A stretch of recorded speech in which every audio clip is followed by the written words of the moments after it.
नमस्कार। आज हम बात कर रहे हैं अहमदाबाद के पास हाल में हुए एयर इंडिया बोइंग 787 विमान हादसे की। ये एक बहुत ही दुखद घटना है। जी बिल्कुल। हमारे पास इस मामले की जो शुरुआती जानकारी है, जो जांच चल रही है और इसका क्या असर हो रहा है, उस पर कुछ स्रोत हैं। कोशिश यही रहेगी कि हम समझे कि आखिर हुआ क्या, अभी तक क्या सामने आया है और इसके मायने क्या हैं। चलिए ज़रा गहराई से देखते हैं। तो ये घटना है 12 जून 2025 की। एयर इंडिया की फ्लाइट थी AI-171। हाँ, अहमदाबाद से लंदन गैटविक जा रही थी। सही। बोइंग 787-8 ड्रीमलाइनर विमान था, रजिस्ट्रेशन VTANB। विमान में कुल 242 लोग थे, 230 यात्री और 12 क्रू सदस्य। जी। हुआ ये कि टेक ऑफ के तुरंत बाद विमान मुश्किल से करीब 625 फीट की ऊंचाई तक ही पहुंचा था। हाँ, बहुत कम ऊंचाई थी ये। तभी एक मेढे कॉल आई, मतलब इमरजेंसी सिग्नल, और उसके फौरन बाद विमान बहुत तेजी से नीचे आया और अहमदाबाद के मेघानी नगर इलाके में क्रैश हो गया। और ये हादसा वाकई में बहुत भयानक था। विमान में जो 242 लोग थे, उनमें से 241 की मृत्यु हो गई। लगभग सभी। हाँ, यकीन करना मुश्किल है, लेकिन सिर्फ एक यात्री जो सीट 11A पर बैठे थे, वो बच पाए। अविश्वसनीय। और सिर्फ विमान में ही नहीं, जमीन पर भी जहां विमान गिरा, वहां 39 से 60 लोगों की मौत हुई और कई लोग घायल भी हुए। ये बोइंग 787 ड्रीमलाइनर के लिए दुनिया में पहला ऐसा हादसा है जिसमें किसी की जान गई हो। ये बहुत बड़ी बात है, क्योंकि 787 का सेफ्टी रिकॉर्ड अब तक काफी अच्छा माना जाता था। हाँ, ये तो बहुत चौंकाने वाली बात है। अच्छा, विमान के बारे में कुछ बताएं। VTANB। जी, ये विमान एयर इंडिया को 2014 में मिला था, तो मतलब करीब 11-12 साल पुराना था। ठीक। और ये लगभग 41,700 घंटे उड़ान भर चुका था, मतलब काफी इस्तेमाल हो चुका था, लेकिन एविएशन के हिसाब से बहुत ज्यादा पुराना भी नहीं कहेंगे। और इसके पायलट क्रू कैसा था? कॉकपिट क्रू, जहां तक जानकारी है, काफी अनुभवी था। कैप्टन थे सुमीत सभरवाल, जिनके पास 8,200 से लेकर कुछ रिपोर्ट्स में 11,500 घंटे से भी ज्यादा का उड़ान अनुभव बताया गया है। काफी ज्यादा अनुभव है तो। जी हाँ। और फर्स्ट ऑफिसर थे क्लाइव कुंदर। दोनों ही काफी तजुर्बेकार पायलट माने जाते हैं। अच्छा, अब आते हैं कि हुआ क्या होगा। जो यात्री बचे या जो चश्मदीद थे, उन्होंने क्या देखा या सुना? हाँ, जो एकमात्र यात्री बचे हैं और कुछ जमीन पर मौजूद गवाहों ने बताया कि एक बहुत जोर का धमाका हुआ था। धमाका? हाँ, और केबिन की लाइट्स टिमटिमाने लगी और फिर ऐसा लगा जैसे इंजन की पावर एकदम चली गई हो, मतलब इंजन बंद हो गए हों। और एक चीज जो कुछ कैमरों में रिकॉर्ड हुई है, वो है विमान की रैम एयर टर्बाइन, जिसे RAT कहते हैं, उसका खुलना। RAT? ये क्या होता है? देखिए, RAT एक छोटा सा प्रोपेलर जैसा टर्बाइन होता है जो इमरजेंसी के लिए होता है। ये विमान के नीचे से बाहर निकलता है। अच्छा, और ये तभी इस्तेमाल होता है जब विमान के दोनों इंजन काम करना बंद कर दें या फिर जो मुख्य इलेक्ट्रिकल सिस्टम है वो पूरी तरह से फेल हो जाए। हवा के दबाव से ये घूमता है और थोड़ी बहुत बिजली बनाता है ताकि पायलट कुछ जरूरी सिस्टम्स कंट्रोल कर सकें। तो इसका खुलना मतलब ये इशारा करता है कि शायद दोनों इंजन या बिजली सप्लाई में कोई बड़ी दिक्कत आई थी। बिल्कुल, ये एक बहुत अहम सुराग है। ये इसी तरफ इशारा करता है कि या तो डबल इंजन फेलियर हुआ था या फिर कोई बड़ा इलेक्ट्रिकल फेलियर। जांच कौन कर रहा है इसकी?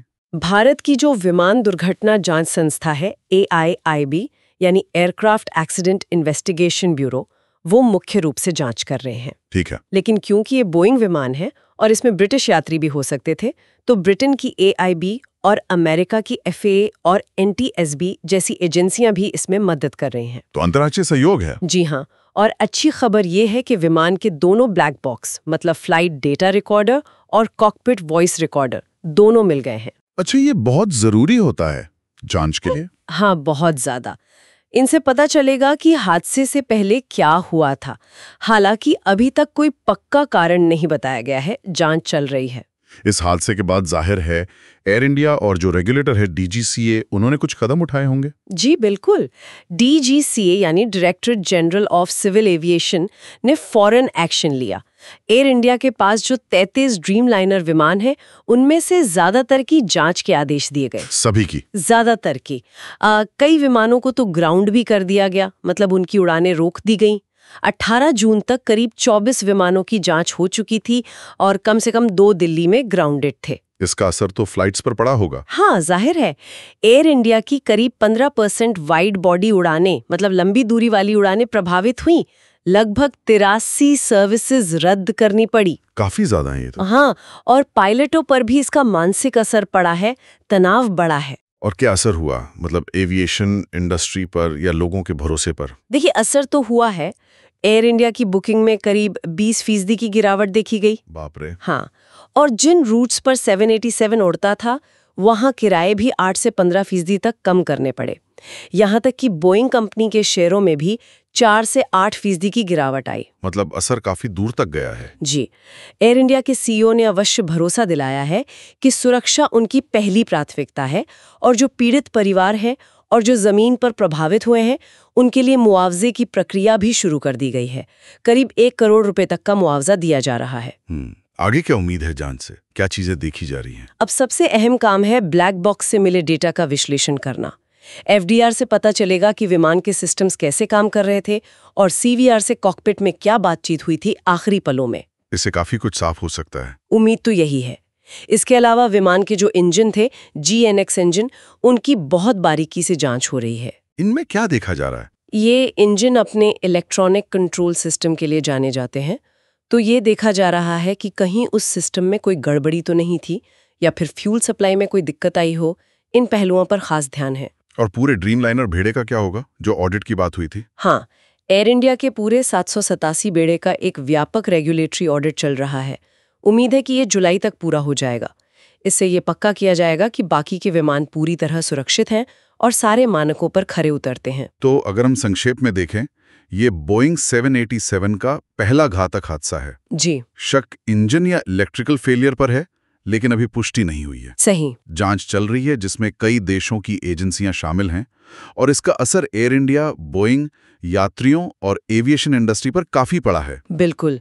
ये घटना ये भी दिखाती है कि आधुनिक विमान कितने जटिल होते हैं और उनकी सुरक्षा सुनिश्चित करने के लिए लगातार जांच और निगरानी कितनी जरूरी है। हाँ। ये जांच सिर्फ इस हादसे का कारण जानने के लिए ही अहम नहीं है, बल्कि इसलिए भी कि 787 जैसा विमान जो दुनिया भर में इतना इस्तेमाल होता है, उसके सुरक्षा प्रोटोकॉल को और कैसे मजबूत किया जा सकता है। सही कहा, खासकर जब विमान का रिकॉर्ड अच्छा रहा और क्रू भी अनुभवी था। और यहीं पर एक महत्वपूर्ण सवाल खड़ा होता है ना? क्या? कि विमान के इतने साफ रिकॉर्ड और इतने अनुभवी पायलटों के बावजूद अगर ऐसा हादसा हुआ, तो क्या जांचकर्ताओं को सिर्फ फौरी तकनीकी खराबी, मतलब इमीडिएट टेक्निकल फेलियर, से आगे बढ़कर देखने की जरूरत है? मतलब क्या किन्हीं व्यवस्थागत कारणों, सिस्टमिक फैक्टर्स पर भी ध्यान देना होगा, जैसे मेंटेनेंस प्रक्रियाएं, ट्रेनिंग या रेगुलेटरी ओवरसाइट, ताकि भविष्य में ऐसी दुखद घटनाओं को होने से रोका जा सके? ये एक बड़ा सवाल है जिसका जवाब हमें शायद इस जांच से मिलेगा। ये वाकई सोचने वाली बात है। उम्मीद है जांच से सही कारण सामने आएंगे और जरूरी कदम उठाए जाएंगे।